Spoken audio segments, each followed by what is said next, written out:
dalam konteks geopolitik dan juga relasi antar umat beragama untuk konteks perdamaian dunia, Indonesia selalu hadir di benak Vatikan. I am particularly pleased to have this opportunity to meet with you all. God bless Indonesia. Jadi karisma beliau tuh betul-betul punya wisdom yang luar biasa. Beliau mewawancarkan kesederhanaan, kebijaksanaan. Di tangga pesawat, Presiden Soeharto dan Ibu Tim Soeharto menyambut kedatangan Sri Paus ke-6 dengan penuh rasa persaudaraan sesama umat manusia. Indonesia sebagai mayoritas beragama Muslim itu bisa menerima Paus hadir di Indonesia. Toleransi beragama kita itu sangat luar biasa.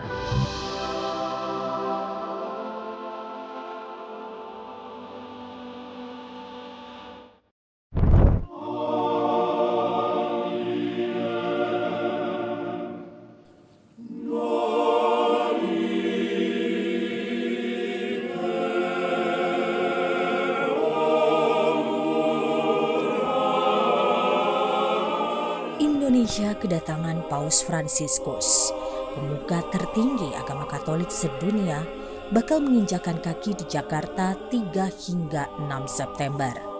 Ini jadi sejarah tak cuma bagi umat Katolik di bumi Pancasila, tapi juga bagi bangsa Indonesia.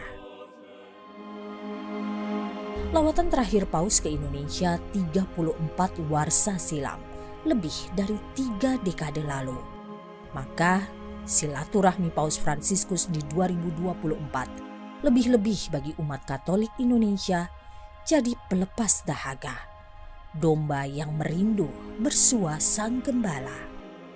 Sebelum Paus Fransiskus ada 2 paus yang mengunjungi Indonesia. Semangatnya sama-sama menggaungkan semangat kasih, persaudaraan, dan toleransi.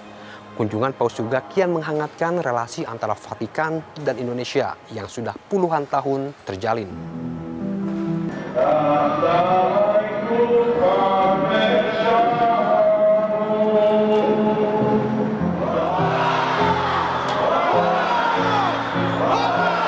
Paus singgah ke 5 daerah, Jakarta, Medan, Yogyakarta, Maumere, dan Timur Timur, yang saat itu masih menjadi bagian dari Indonesia.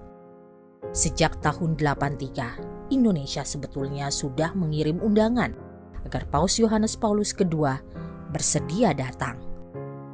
Tapi realisasi baru terlaksana 6 tahun kemudian.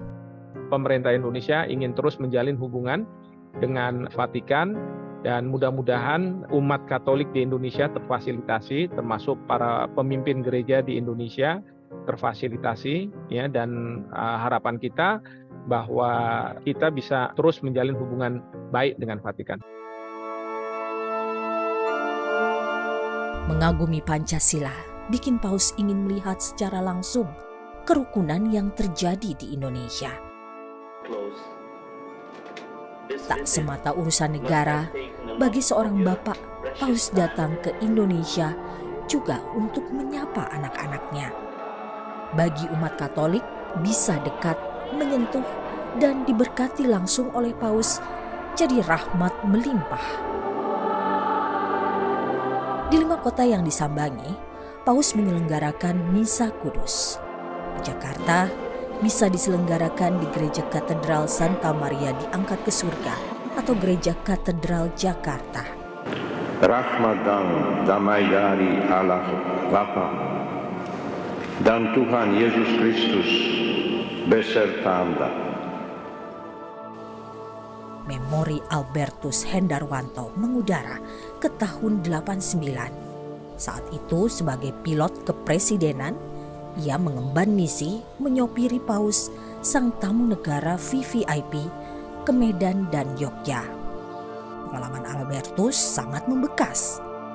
Yang Bapak pakai ketika mengantarkan kunjungan Paus tahun 1989 di Indonesia, Pak, ya? Betul. Bagaimana sih Bapak melihat sosok Paus pada tahun 1989, Pak? Jadi karisma beliau tuh betul-betul punya wisdom yang luar biasa. Sebagai pemimpin sekian banyak umat Katolik di dunia, beliau mewacarkan kesederhanaan, kebijaksanaan dalam menghadapi era. Ia begitu mengagumi sosok religius asal Argentina ini. Dia juga merupakan paus pertama yang mengundang pengungsi-pengungsi, juga tahanan yang beragama Islam, dan mencuci dan mencium kakinya dalam acara Kamis Putih. Keutamaan dia tuh betul-betul mengenai belas kasih. Jelang bertolak dari Indonesia menuju Mauritius di Pulau Madagaskar di pesisir tenggara Afrika, Paus bercengkrama bersama Presiden Soeharto dan Butin sekitar 20 menit. Waktu itu, Mensesnek Murdiono dan Menlu Ali Alatas ikut mendampingi. Kata Paus, menyambangi Indonesia jadi momen berharga yang tak ia bayangkan sebelumnya. Seolah punya tempat spesial di hati, Paus Yohanes Paulus II bilang, Indonesia akan lama terkenang. Jauh sebelumnya, di tahun 70, Paus Paulus ke-6 mengunjungi Indonesia dari tahta suci Vatikan. Apa pesan yang ia bawa?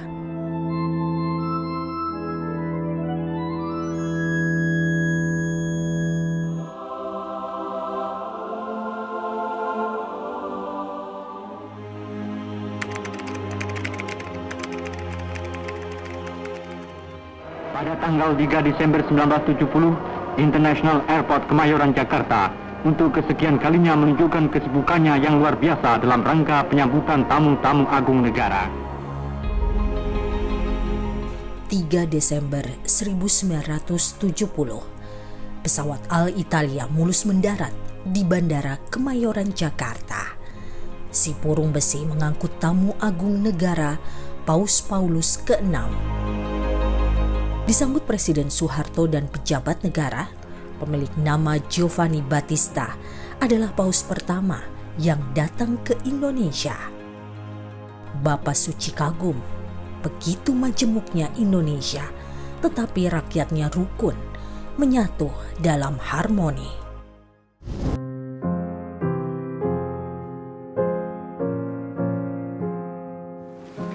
Kunjungan Paus Paulus ke-6 ke Indonesia syarat momen bersejarah dan bawa pesan penting bagi Indonesia. Jejak perjalanannya terdokumentasikan harian Kompas.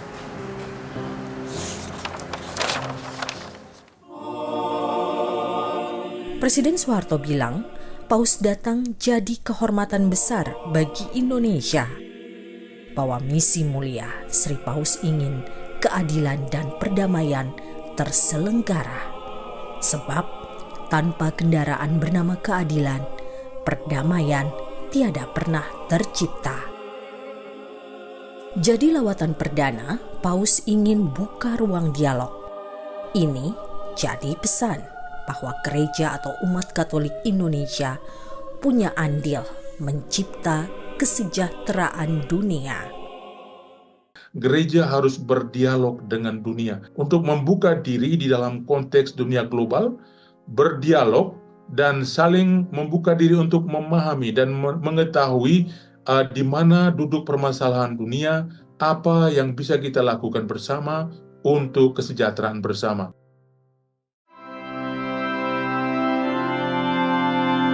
Semoga Tuhan Yang Maha Esa melindungi saudara-saudara sekalian dan seluruh bangsa Indonesia dari segala malapetaka dan mara bahaya, serta melimpahkan karunia dan rahmat-Nya bagi seluruh umat manusia, baik di dunia maupun akhirat.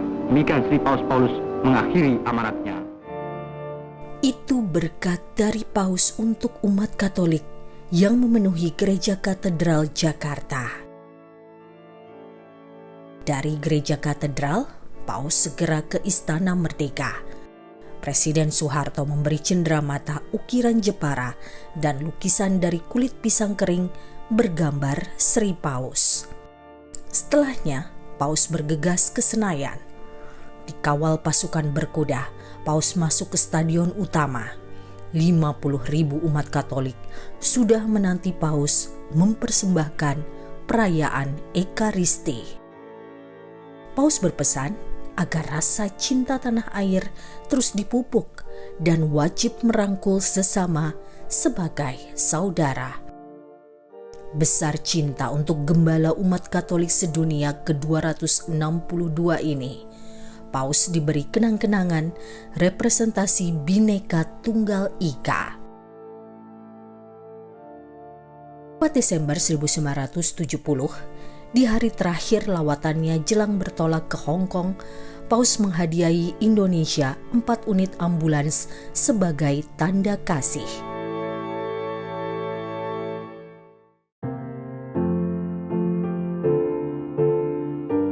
Dubes Indonesia untuk Tahta Suci Vatikan bilang, histori relasi kedua negara sudah terjalin sejak 2 tahun Ibu Pertiwi merdeka. Pius ke-12, Paus saat itu, nyaring mengakui Indonesia merdeka. Solidaritas nun jauh dari benua biru. Jadi ini sebuah hubungan yang panjang. Tahta Suci Vatikan itu sangat mendukung perjuangan bangsa-bangsa yang tertindas, ya, bangsa-bangsa yang dijajah, ya kan, penjajahan. Tahta Suci sangat menjunjung tinggi kemanusiaan. Tak heran jika relasi Indonesia-Vatikan hangat hingga kini. Trias bilang, Pancasila sebagai fondasi bangsa jadi jembatan mesranya persahabatan Indonesia-Vatikan. Indonesia selalu memiliki tempat spesial di hati Vatikan. Bukan saja karena sebuah negara yang sangat besar, tetapi di dalam konteks geopolitik dan juga relasi antar umat beragama untuk konteks perdamaian dunia, Indonesia selalu hadir di benak Vatikan. Romo yang mengabdi di Tahta Suci Vatikan sejak 2007 gembira saat Paus pemilik nama Jorge Mario Bergoglio datang ke Indonesia usai absen lama. Kunjungan ini boleh ditempatkan di dalam 2 bingkai besar. Yang pertama, hubungan diplomatik, hubungan bilateral yang sangat-sangat lama sejak Indonesia menerima kemerdekaannya. Dan yang kedua adalah sebuah kunjungan apostolik, artinya sebuah kunjungan yang ditujukan untuk bertemu dengan umat Katolik yang berada di Indonesia. Gaungkan kasih dan semangat toleransi, relasi Indonesia-Vatikan, bukti sahih, simbol kerukunan antara umat beragama.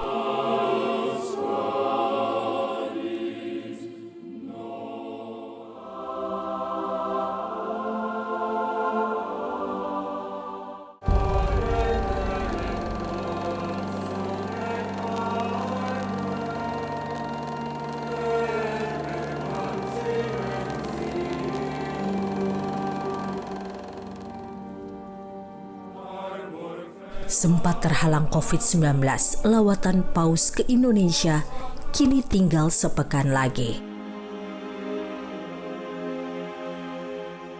Duta Besar Indonesia untuk Vatikan Trias Kuncahyono menegaskan, Paus ingin datang sebab Indonesia adalah bukti konkret persaudaraan mengakar di nadi tiap warga negaranya. Dokumen persaudaraan fraternity yang ditandatangani Paus Fransiskus dan Imam Besar Al-Azhar di Abu Dhabi. Itu antara lain mengatakan ada 12 poin itu. Yang mengatakan di situ adalah kita adalah saudara. Dan itu diwujud nyatakan di Indonesia. Itu dalam praktek-praktek yang sederhana, kalau ada ibadah, hari raya besar, saling menjaga dan sebagainya. Anggota Dewan Kepausan untuk Dialog Antar Agama Tahta Suci Vatikan, Romo Markus Solo Kewuta bilang, negara kita terpatri di sanubari Paus Fransiskus karena hal sederhana. Dalam kunjungan-kunjungan, banyak orang dari berbagai wilayah dunia ini ke Vatikan tidak banyak membawa hadiah, apalagi hadiah-hadiah yang sangat spesifik kepada Paus Fransiskus selain dari Indonesia, bahwa Paus Fransiskus sudah melihat Indonesia sebagai negara yang simpatik, negara yang terbuka, negara yang suka memberi, dan negara yang suka membantu. Prinsip kemanusiaan jadi gaung utama Paus Fransiskus bertandang ke Indonesia. Ingin menggarisbawahi dan menekankan peran bersama antara Vatikan dan Indonesia di dalam memajukan nilai-nilai bersama untuk dunia, nilai perdamaian, nilai keadilan, nilai kerukunan, dan berbagai nilai lainnya. Luhut Binsar Panjaitan ikut berperan melobi Paus Fransiskus agar bersedia ke Indonesia. Dia ikut senang Paus Fransiskus betul-betul bisa datang.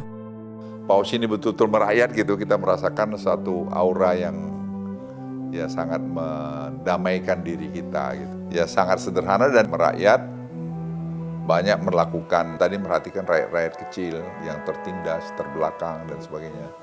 Dan tidak ingin ada perang, kedamaian.